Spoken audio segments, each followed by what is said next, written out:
What's good? So I think I've figured out the strategy to exit my relationship with the person from whom I have a very odd relationship with, a very dysfunctional relationship, not by choice. I'm the type of person who will just cut somebody off. I have tons of people in my life who, when they've demonstrated signs of toxicity, I just cut them off, including family. Did not talk to my mother for 10 years, and at the time, cut off my sister, who grew up as a child at 16 years old, left the house, technically, left the house at 16 to live with her boyfriend, who was the next door neighbor, since our parents didn't take care of us. And so she, oh dude, that looks like a skull. Holy crap. Hold on, y'all. I've spilled some water over here, and the way it got wet, along with the engravements of, the erosion of the concrete, made it look just like a skull. It's wild. Anyways, back to it. So yeah, my sister, she left the house, moved in with her boyfriend, who was like the next door neighbor. And so he was freaking, anyways, that's a long story. I'm not going to talk about that. He ended up passing away, unfortunately, but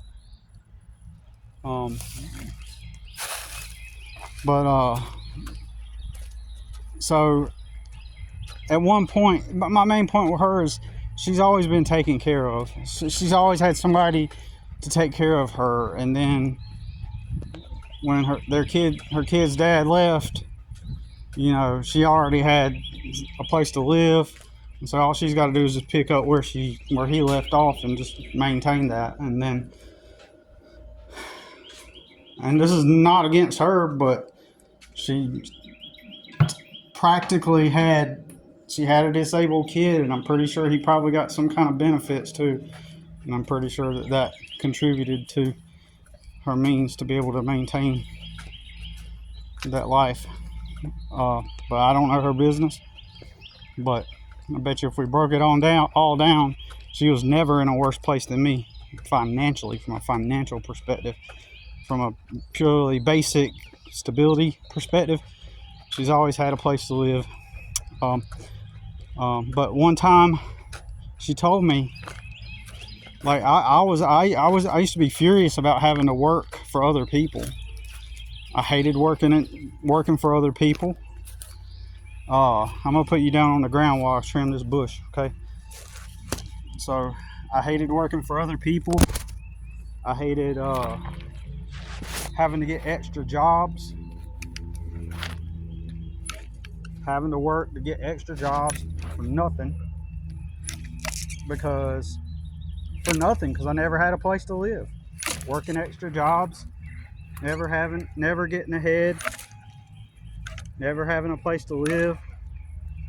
And so I wrote a Facebook post about it. I went and got a job at this vacuuming floors at night. That job ended up lasting for 2 years, but when I first got it, I hated the fact that I had to work 2 jobs back then, just because nobody took care of me in my youth. I had every right to feel pissed off. I had every right to hate having to work while everybody else around me just sits back and they've got it easy. And so my sister commented on my status, and she said she never heard somebody complain so much about having to do shit. Some bitch that's been handed everything. Oh, to that point, that dude still lived there with her. The dad still lived with her, and she'd never not had a place to live. So she's never had to do what I had to do. And she's sitting there trying to tell me something about complaining about having to go get an extra job, something that she never had to do, right? And the people surrounding me never had to do. Just everybody's just kind of breezing through life because they're immersed in their familial social networks or communities they were born into, and they just kind of exist in those communities. So all your basic needs are virtually handed to you. All you got to do is pick up what you've been given and move forward. You always got a place to stay. Your worst problem in the world is transitioning from where you already at, where all your basic needs are met. That's your biggest problem in the world, is having to just stay there where you're already at and save money in order to just disconnect from that place. Nobody's pressuring you, no one's shaming you, telling you, well, why aren't you doing this? Why aren't you keeping a job? Why aren't you doing that job? Why aren't you doing that? You just live with your parents until you save your money, till you can move out, or some kind of similar scenario, and that's just generally how it works for everybody, except for me. Even last night, I was on a Facebook thread, and all these people were spouting about how, like, someone did the math in the Facebook post. They did the math. They did a Facebook post in a group. They did all the math of how much all their bills were, and said, how am I supposed to keep up with this, getting paid $16 an hour? And as typical and as usual, all the smug people who have been handed everything went on there spouting, well, don't complain, get an extra job, work harder. And I commented on all their statuses, all the ones that commented that, I commented on their status and on their comments, and I was like, oh, because that's what you had to do, wasn't it? That's what you had to do. And I had a couple of them chime back and were like, yeah, that's what I had. Yeah, that's what I did. Nothing was handed to me. I did it, basically that kind of mentality. Nothing was handed to me. I did it all on my own, literally, right? So I was like, okay, well, get on a Facebook Live with me. Send me a friend request. Go on a Facebook Live with me. And let's break down your life and find out all the times that you got lucky. Or when you got help. And they're like, oh, I didn't get help at all. I lived in a car for a year. No, that motherfucker got help. And then, he backed down, of course. 100% right. 100% right of people who get that all smug. And when I call them out on it and challenge them to what their boast is, what their claim is, I challenge their claim, 100% of the time, 0 people have taken me up on the offer. And the reason why is because they know that at some level they got help along the way. They know it. And so then once I'm able to point where they got help from, once I'm able to point that out, then it totally obliterates their whole smug attitude about how they did it all on their own. And I'm sure amongst the millions and millions of people who exist, there are millions who have struggled and lived in a car before, right? And out of those millions of people, I'm pretty sure there exists some people who literally did manage to do it all on their own, quote unquote. Most of the time, you get help. And the reason why you do get ahead is because you do have a supportive community. And so, those people are a small minority.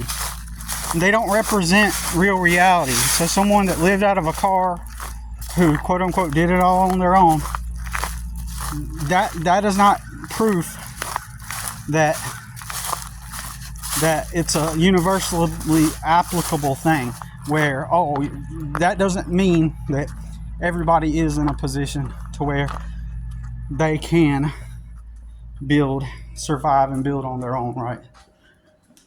Or that it's that, like that there's a formula, that just work hard formula. And the vast majority of the people I've ever met, I've exhausted this. The vast majority of people I've ever met have not worked as hard as me, have not they've not worked the jobs that most people won't take, and all that good stuff. It's just plain fact. So,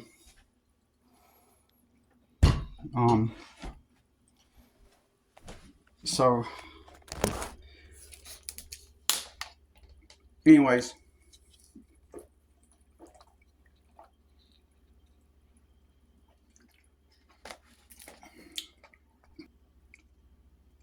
I think, so with that said, I want to say that I cut toxic people out. My main point is I do cut toxic people out. I'm not one of these people that enables or rationalizes why I should stay in a situation or anything like that. I do actually cut them out. And if I'm ever in a situation where I'm in a toxic situation, it's because either I have no choice or I'm balancing out which of the better or worse choices there are. Okay.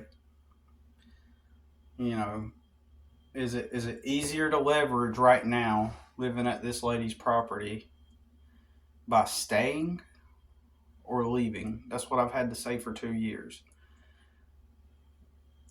Either choice is going to be a bad choice. Staying there is going to be pretty bad, or leaving there is going to be pretty bad, living out of a vehicle, especially when my son was not yet 18. My son's mom, a few days ago, she has 3 kids living with her at home. One of them's about maybe like 8 or 9. One of them's about 4. And the other one's a little over 1 year old, maybe 1.5 maybe. And they just got taken away from her. So by the DSS.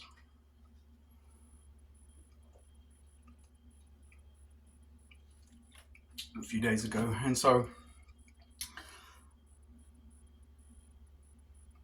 it made more sense to endure having to live where I stay than to risk my son getting taken away, because even though he was 17 and technically he could choose where he wants to live because he was a minor, I did not want something like, for example, like his mom getting her kids taken away. And then because he is also her son and she gets her kids taken away, DSS then comes into our lives trying to say, well, what's up with this other minor that lives with his father, which is what they tried to do last time, because it's her, not us. So I said to myself, well, it's better to endure living at that lady's property than to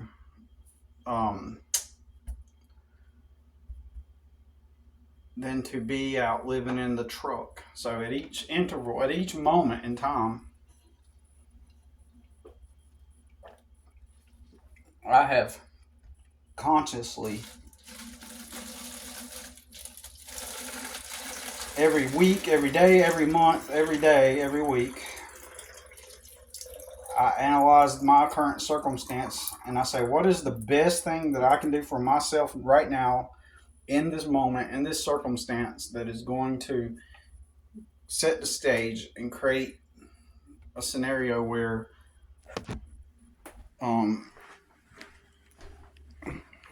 where my future is going to either end up better or not get worse. Right? So that's what I say to myself every day. I analyze it. There has been not enough money, not enough opportunity, not enough circumstance, not enough luck for me to be able to move out. I could, during this whole time, even if I decided to work for other people, I could not have at any moment said, well, let me just go get a good job at the warehouse and save my money up and then I'll move out. Practically, financially, mathematically impossible. As I told the Facebook people, I dare anyone to hop on a live video and let's argue that. Let's argue and see who's correct on that assumption, right?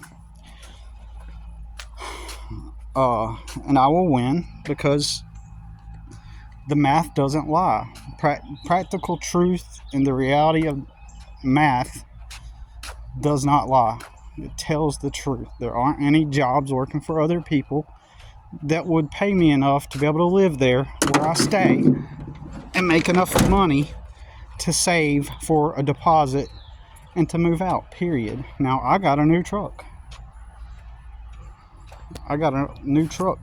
It's a nice truck. And that is good luck. That is the good luck that I needed to move forward. It definitely is I wish I had a better term because it's not even a feeling of relief. To some extent, it is a feeling of relief, but I'm so not used to good things happening that it doesn't have the feeling of relief. It's weird how to explain it. It's just sort of like a neutral thing. Like the transportation problem is out of the way, even though in the back of my mind I have full ownership of that truck. I don't have any payments on it. It is totally paid off.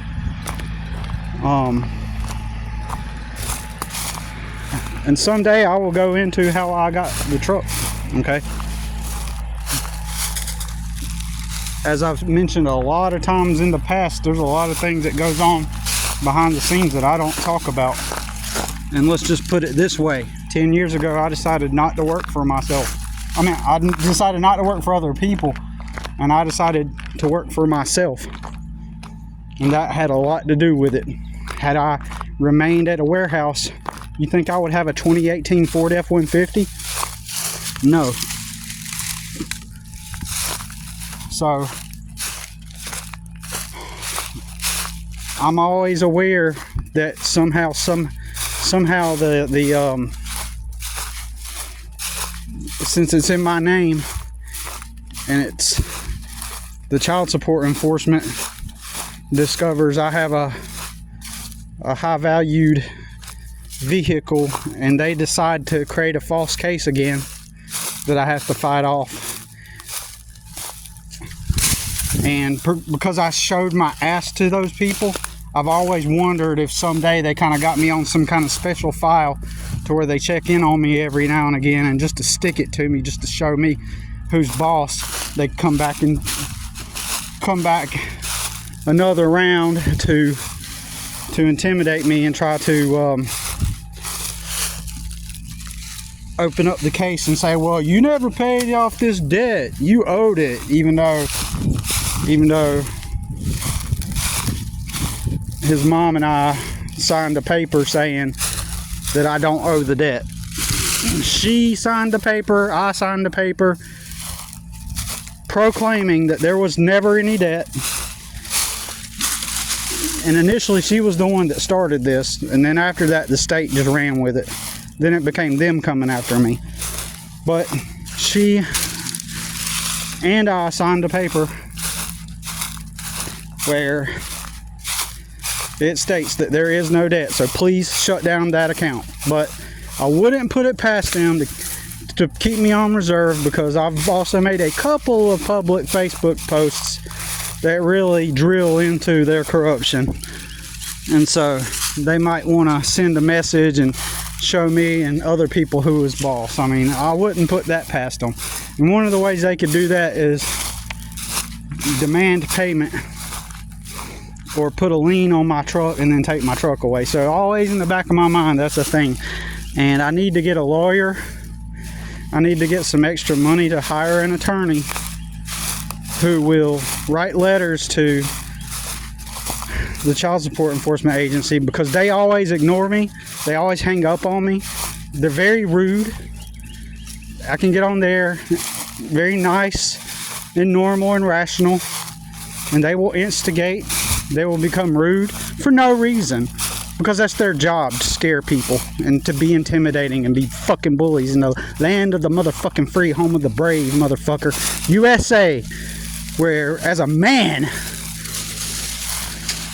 in a man's world, right? Man's world, the patriarchy, in this man-operated world, as a man, you are always guilty until proven innocent when it comes to the child support Title 4D system and the family courts, right?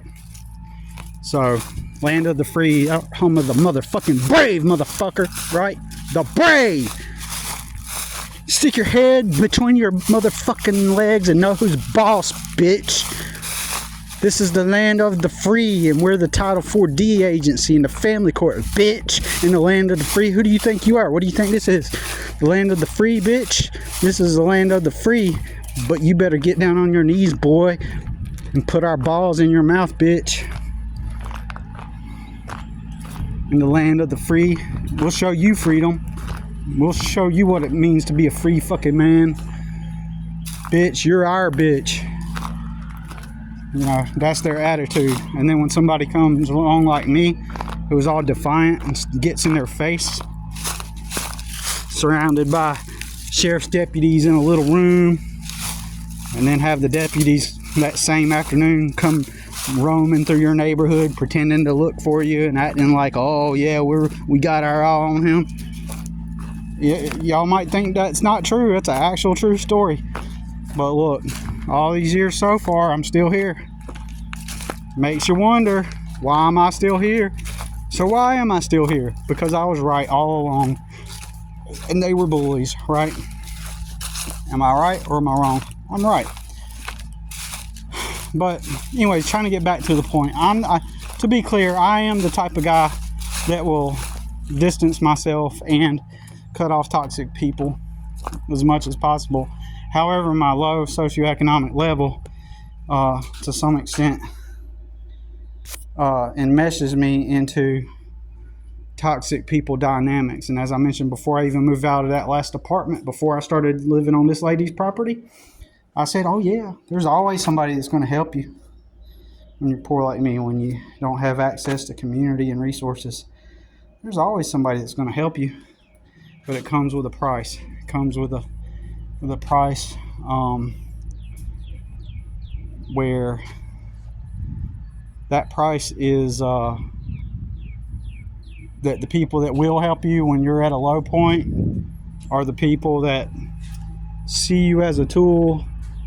And you know, as long as you're a hard worker though, like if you're some lazy fuck, you know, this ain't gonna work. But when they see you're a hard worker like me and you're in a compromised position, it allows people to either take advantage of you, act a certain way towards you, or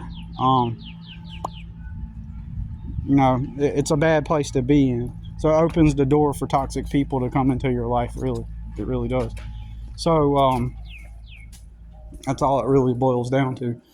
It's an open door for toxic people to be able to come into your life and attempt to take advantage of you. And sometimes, like if you have a small child and it's your only option, or if you have any minor child and it's your only option, like me, like when I had my kid, didn't have a place to stay, perfect.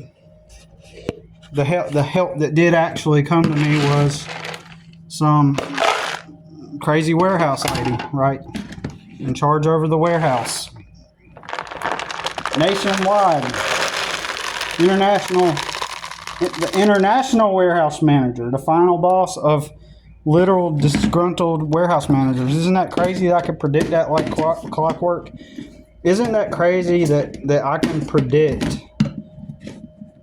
the disgruntled warehouse manager, and then I end up, the only place I could go was an actual disgruntled warehouse manager that fit that profile down to the T, like the dark reality or not milk reality. That was on purpose.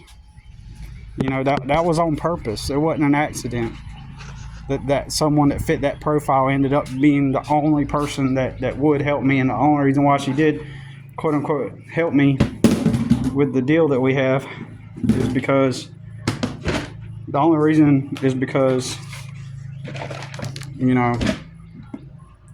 I'm a tool for her benefit. I do good work, and I'm in a compromised situation, so I got to figure out how to cut that off from her, and I think I've figured it out. I think I've figured out the right psychological maneuver. Now, some people would be like, well, no, Billy, you just gotta, I'll tell you what, when you move, tell her, hey, you did this to me and you did that, blah, blah, blah, and I ain't coming back around here no more. But in actuality, people that have power over you, that have like pathological tendencies, you start talking to them like that, she still has more power than me, right? Someone like that, their ego gets damaged by someone that's healthy like me. Sometimes you got to think of the long game. Take the punches in the moment and think of the long game, right?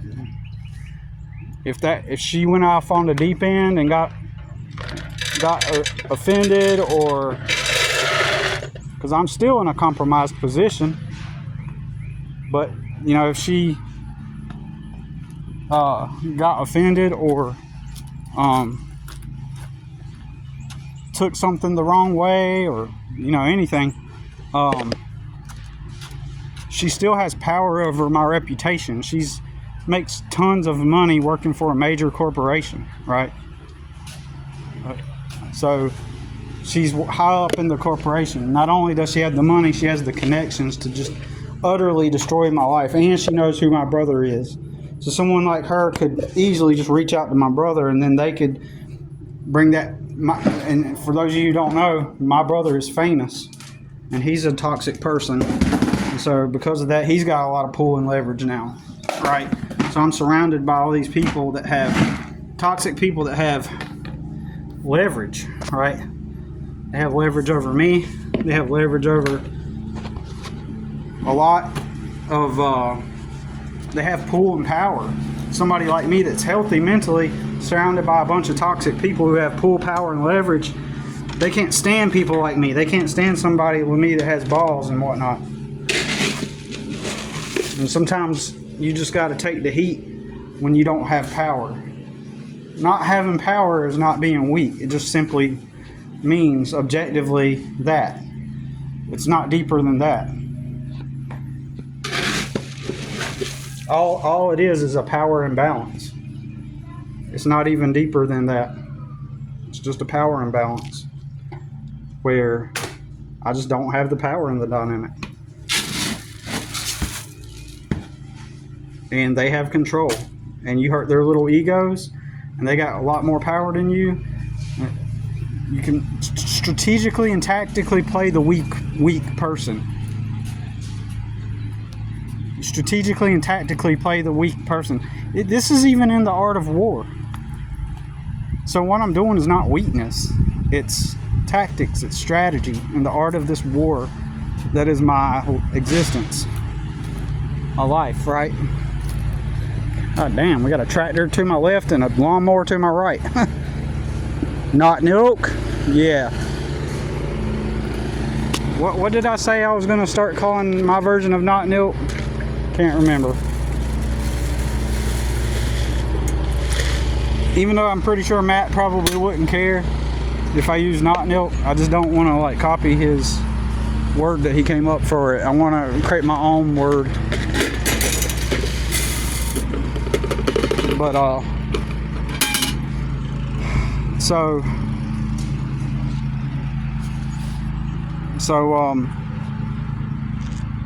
So I figured it would be best to navigate this dynamic by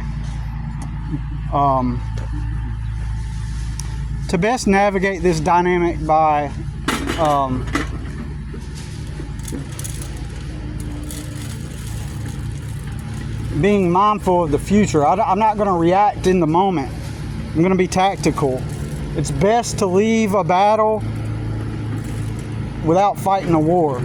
So I could technically, you guys just don't know, I could totally obliterate that woman. I could obliterate her psychologically. Like, I could destroy. When I say that, I can put her in such an emotional, psychological state of mind that it would forever imprint in her mind as a permanent, not just a scar, but a trauma, and make her live with it for the rest of her life. That kind of wicked ability to fuck with somebody's psychology that bad. I know exactly how to say it, what to say, and everything. And I'm not bragging. That's not even a boast. It just is what it is, right? So she's treated me. My point is, I've been forced to have to let her treat me disrespectfully many a time. Under normal conditions, if I had a place to, if I could access money or had a place to go, you know, I would have just been like, well, fuck you, you know, and moved out. But the reality of it is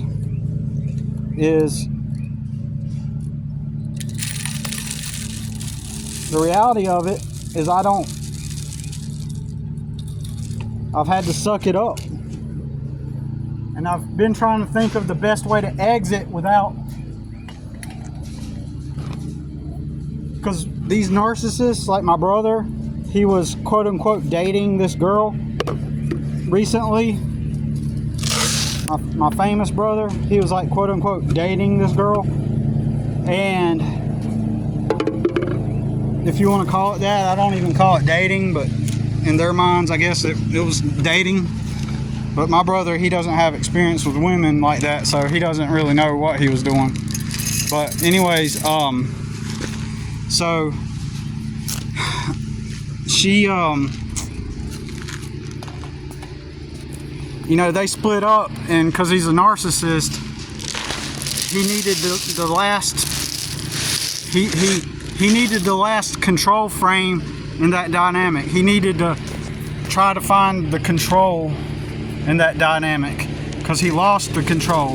That whole time he was attempting to leverage his fame and talking to her like in an abusive way, like, man, bitch, you know, and all this stuff, because as a tactic, you know, nothing's natural about him. It's always a hack or a tactic. So he put on this persona where he talked to her like shit, but the talking to her like shit was the tactic itself, if that makes sense. He's using that as a tactic. So in his mind, he's thinking, if I just treat her like shit, in his mind, he's consciously thinking this, like, I'll keep calling her bitch, and I'll keep saying, you know, fuck that, and that, lean back and act all cool. That, it's just an act, and obviously that's not going to work, right? Ultimately. And so ultimately he lost the frame in that battle. And so when she did her final exit, he chased her 12 hours. He got in a car and drove up 12 hours to try to find closure, you know, under the guise of, man, I just want to make it right even if we don't get back together, blah blah blah. I mean, it was nothing but a dysfunctional codependent clown show. And yet people were in his comments, normal looking people too, not even his core fan base, which are a bunch of like catalytic converter stealer types, right? Like, because he's a spectacle. He's not famous because people think he's awesome. He's awesome because he's famous because he's at the bottom rung of the social hierarchy. And so people that are way at the bottom, the mainstream loves to make them their piñata and something to laugh at and to feel better about themselves. So, but he chased that, you know, he chased that from her, right? And he chased after her, and so anyways, I kind of lost my train of thought, but that's okay. Getting back to how am I going to exit? So I could destroy that lady's life, but I don't want to do that either. Because who knows, possibly that could set her off on the deep end in the same way that my brother feels like he has to get the last upper hand, you know? And you don't want to make somebody mad who objectively has more power over you, right? You don't want to do that. So, in case you're wondering where I'm at my customer's house. And it's coffee time. So, and for those of you who don't know, I do gardening and landscaping, and I have tons of customers, and I have access to many houses. But I have trouble finding a good place to live though. But anyways, I'm thankful that I got good people. And in order to get the good people, the not toxic people, I had to build my own business, right? In order to supplement the connections I would have had if I had grown up in an environment where I had good connections, right? So anyways, that lady, she's been disrespectful and just plain out just horrible a lot of times. And so weirdly, paradoxically, she's also been very helpful a lot of times. But all that help doesn't override all of the toxic stuff. You know, people that have that kind of leverage, they can use that against you later on. Be like, well, look at all how I did for you. Even my brother recently, he was talking about all the things he did for that girl.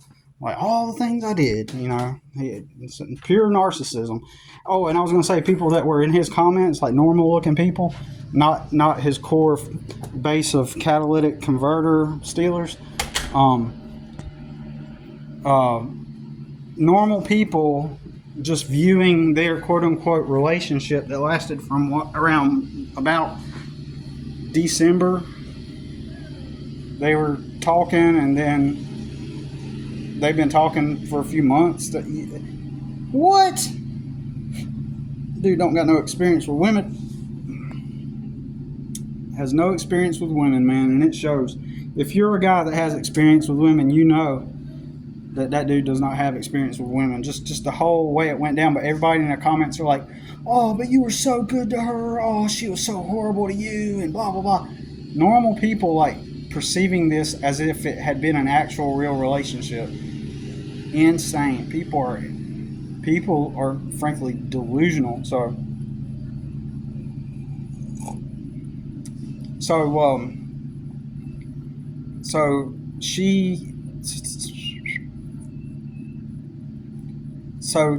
to be able to put out and disconnect from this lady without causing a scene, without causing a power dynamic where vengeance gets sought upon me.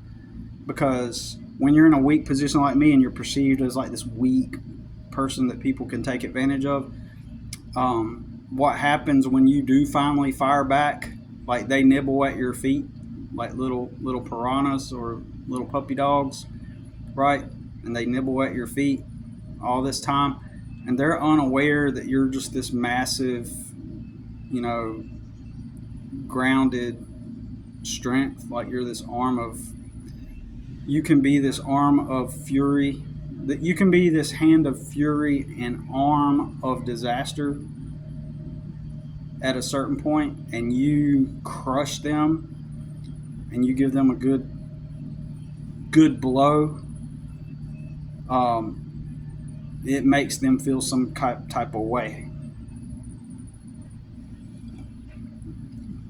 They've got to come back and one-up it. So I got to avoid that because I'm not in a good position. Right. So my strategy is this. Her friend, who used to live with her at that house,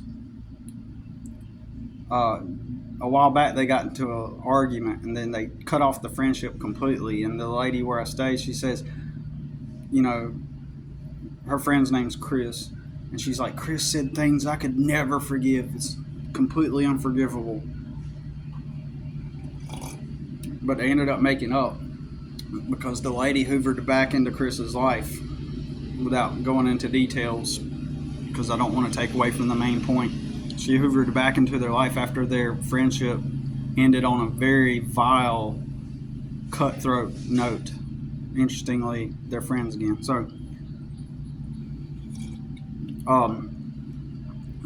So the lady I stay with, we're gonna call her Charmel. We're gonna call the friend Chris and the lady Charmel. So Charmel has disrespected me and been god awful at me at many times, and disrespectful things that if anybody saw it happen, they would say, "Man, Billy, you're a pussy. I would never let somebody talk to me that way or act like that toward me."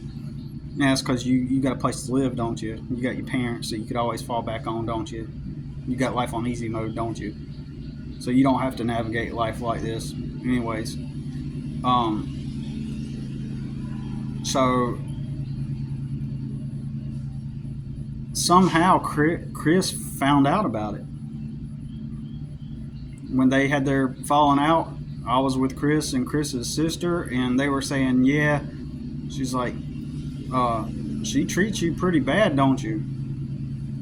Now Chris's sister said, well, Chris's sister, we'll call her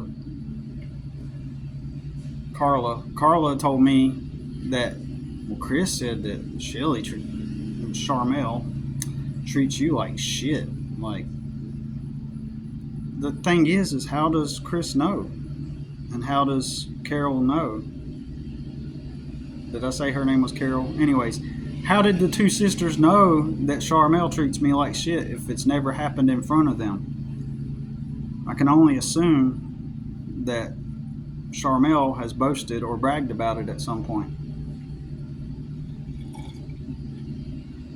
And so, the way I end the relationship without creating a nuclear bomb is I express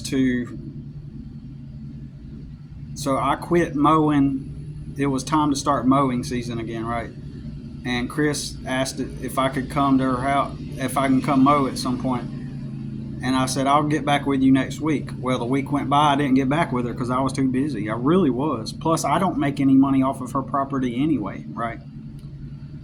And it looks to me like she's not big on taking care of her yard either. She's not consistent. There's a bag of mulch that's been out there on the front garden bed that's been out there for a year. She opened it, threw down a couple pieces of cloth, and then never even opened the mulch bag. She never took. I redid her entire backyard lawn. I just redid the whole thing. Got grass growing back there because it was just dead back there.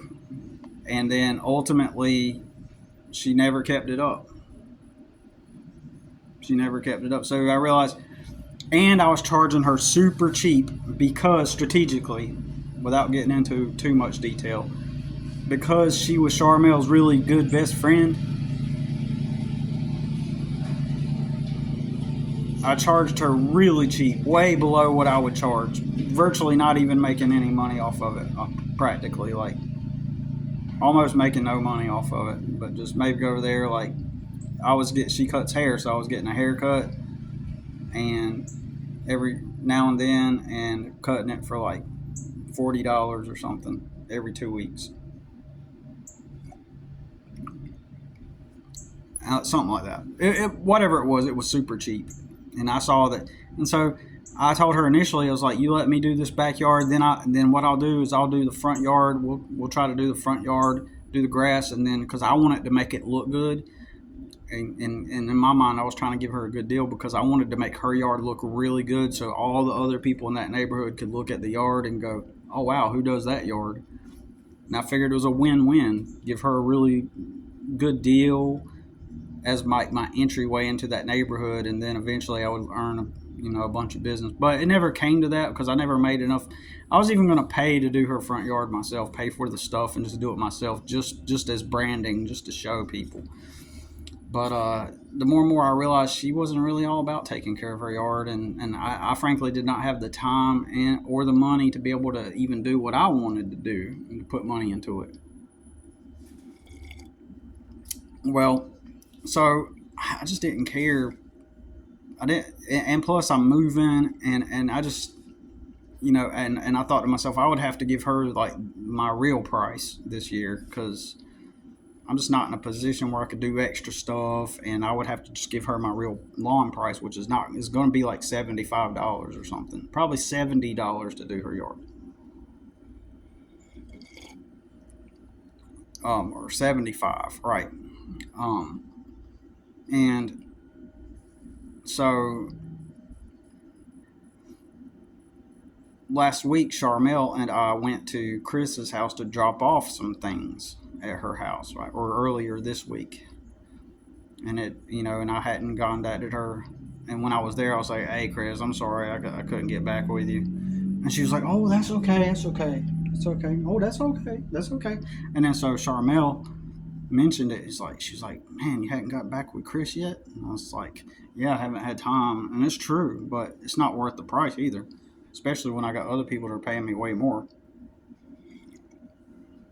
But then I thought about it. I was like, this is actually a good thing. I thought about contacting Chris and saying, "Hey, look, since I didn't get back with you, I will come and mow your yard for free. I'll just come knock it out." And then like if because Charmel says, "Oh yeah, she's looking for somebody else now," and so okay, but I thought I can use this to my advantage. So I figured at some point, let me get out of. I'm gonna time this. Let me get out of this house first. And at some point, Charmel's going to be like, "Why didn't you ever get back with Chris? Like, you just kind of left her hanging low or something. Hell, left her out to dry, something like that." And I'm going to be like, "Well, actually, thing is I think Chris, women don't like a weak man. They have disdain for a man that's weak, and they hate, and they feel some kind of way, and I can feel it coming off of people, and I think that that she thinks that I'm just like weak and pathetic, and I could just kind of feel it coming from her because when I deal with all the other people out in the world, they respect me and they like me and they got good vibes with me, but Chris kind of thinks that I'm weird or and thinks I'm just weak and pathetic and like I could be walked all over because uh, one time, and then and that's true. I actually believe that. So I'm going to tell Charmel that because, and I'm going to tell Charmel because a while back when you and Chris had the falling out, you know, her sister came to me and told me that Charmel that you treat me like shit, and I was like, and so I think that Chris thinks that when y'all had that falling out, I could tell that like, and so people just don't like a weak dude, and so they have disdain and I could just feel that coming off of her, and that's going to make Charmel faced with the reality in her mind that she at some point bragged about treating me like shit, right? And that's how I cut her off because she's going to have to self-reflect. I haven't attacked her, but I've made her self-reflect, and she's going to feel the shame of being like, she knows that society doesn't like people like the way she acts behind the scenes, and she's going to want to maintain her image. And so I'm going to be like, yeah, um, Chris thinks I'm weak, and so, and then Charmel may go more silent on me, and or she might be like, "Have I ever?" Or, "Well, I've never treated." She might even be in and out. "Well, I've never treated you some kind of way," or, "I know I'm rough, but no." But I imagine most likely because I know her this much by now, she's gonna be like, "Have it? You think I've ever treated you like shit or something like that?" And I'm gonna be up front and be like, "Yeah, you have." multiple times highly disrespected me, and and to a point to where it's beyond dysfunctional, something like that. I'll say something like that. And now she's stuck psychologically in this place to where I have not attacked her, but now I've made her become aware, and then I'll be like, frankly, I've been trying to get away from this kind of stuff all of my life, and so therefore she can't blow up at me. It makes her look like the bully, and I exit without getting the revenge from someone who has a lot of power. Oh, and she's also said, nobody fucks with me. Like, she'll be talking about how, like, I don't let anybody fuck with me or whatever. We're talking about someone that makes a lot of money, has way more power than me. Um, I'm not about to take on the Godzilla, when I can do it the smart way. And if you think that I'm taking the pussy way out, I live in Rock Hill, South Carolina. We got a boxing ring here. We got a Brazilian MMA place. I'll be more than down to throw hands. So hit me up. And that's all I got to say about it. Y'all have a great day.